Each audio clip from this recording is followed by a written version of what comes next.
अगर हम इस पूरी कायनात की बात करें तो वो दो चीज़ों से मिलकर बनी है। एक हमारे साथ मादा है, एक हमारे साथ तवानाई है, यानी एनर्जी एंड मैटर। तो एनर्जी तो आपको पता है कि ability to do work is called energy, लेकिन आज का जो हमारा टॉपिक है वो है मैटर, मादा। आपके सामने जो आपके इर्द गिर्द जितने भी चीज़ें दिखाई देती है वह सारा आपका क्या कहलाती है? मादा।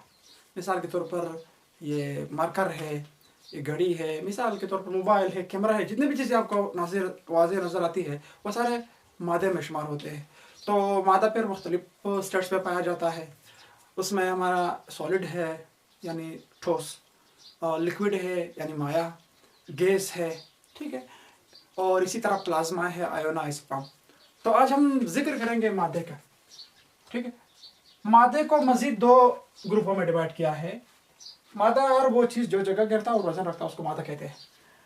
मादे को दो ग्रुपों में तकसीम किया गया, एक प्योर सब्सटेंस है, एक हमारे साथ मिक्सचर है।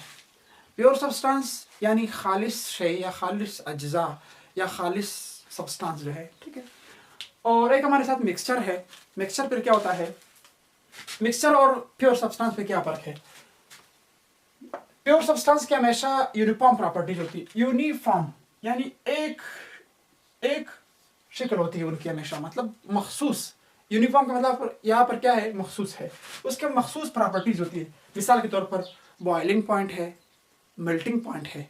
बॉइलिंग पॉइंट से क्या मुराद है? बॉइलिंग पॉइंट से मुराद है जो उबलने की जो नुक्ते उबलाव है या नुक्ते इंजमाद है हमारे, ठीक है। इसी तरह इसके जो होते हैं मिक्सचर के, there is no uniform property. Mixture की कोई यूनिफॉर्म प्रॉपर्टी नहीं होती। मिक्सचर में आप सालन भी आपका मिक्सचर है, चाय भी आपका मिक्सचर है, इसी तरह आप जितने भी चीज़ें खाते पीते हैं वो आपके मिक्सचर कहलाते हैं। उसमें मुख्तलिफ चीज़ें होती है, आप क्वांटिटी को बढ़ा सकते हो, क्वांटिटी को कम कर सकते हो, सही है। तो इसी तरह प्योर सब्सटेंस को एक दूसरे से आप अलग कर सकते हैं और मिक्सचर को आप एक दूसरे से आसानी से अलग नहीं कर सकते हैं। तो बहरहाल इसमें बहुत ज़्यादा फ़र्क है इन दोनों में। फिर प्योर सब्सटेंस को मजीद दो ग्रुप में तकसीम किया है आसानी के लिए। फिर आसानी के लिए एक हमारे साथ एलिमेंट है, आंसर। दूसरा हमारे साथ क्या है? कंपाउंड, मुरक्कब है, ठीक है। मादे को दो ग्रुप में तकसीम किया है, प्योर सब्सटेंस है, मिक्सचर है, और प्योर सब्सटेंस को फिर मजीद आंसर और मुरक्कब में तकसीम किया है। आज हम कंपाउंड को यानी मुरक्कब को थोड़ा इग्नोर करेंगे, एलिमेंट की तरफ ज़्यादा फोकस करेंगे। एलिमेंट जो होता है, एलिमेंट क्या होता है? एलिमेंट और कंपाउंड में लोग बहुत कंफ्यूज है। एलिमेंट और कंपाउंड में मेन फर्क ये है कि in element all atoms are alike. उसमें एलिमेंट में तमाम एटम्स जो होते हैं वो एक जैसे होते हैं। अब मिसाल के तौर पर ये एक रॉड है, ये मिसाल के तौर पर आयरन का है या गोल्ड का है या सिल्वर का है, इनमें से किसी भी चीज़ का है। मिसाल के तौर पर अभी इसमें सारे एक जैसे एटम है।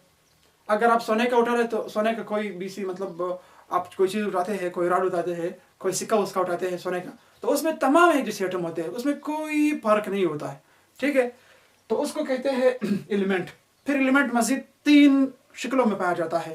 फिर अडक टेबल के मुताबिक ये जो हमारे साथ एलिमेंट है वो तीन शक्लों में पाया जाता है, लिक्विड की शक्ल में, गैस की शक्ल में और सॉलिड की शक्ल में। सॉलिड गैस की शक्ल में जैसे कि नाइट्रोजन, ऑक्सीजन, हाइड्रोजन, और इसी तरह लिक्विड की शक्ल में जैसे कि मरकरी और ब्रोमीन। 118 एलिमेंट में से सिर्फ दो एलिमेंट जो है वो लिक्विड के फॉर्म में पाए जाते हैं। हमारे पास मरकरी है, एक ब्रोमीन है। इसी तरह सॉलिड फॉर्म में एल्युमिनियम है, कैडमियम है, और सोडियम है, कॉपर है, गोल्ड है। तो ये जो है सॉलिड फॉर्म में पाए जाते हैं, ठीक है। Symbolic representation of any element, वो फिर हम एक अलग टॉपिक में डिस्कस करेंगे।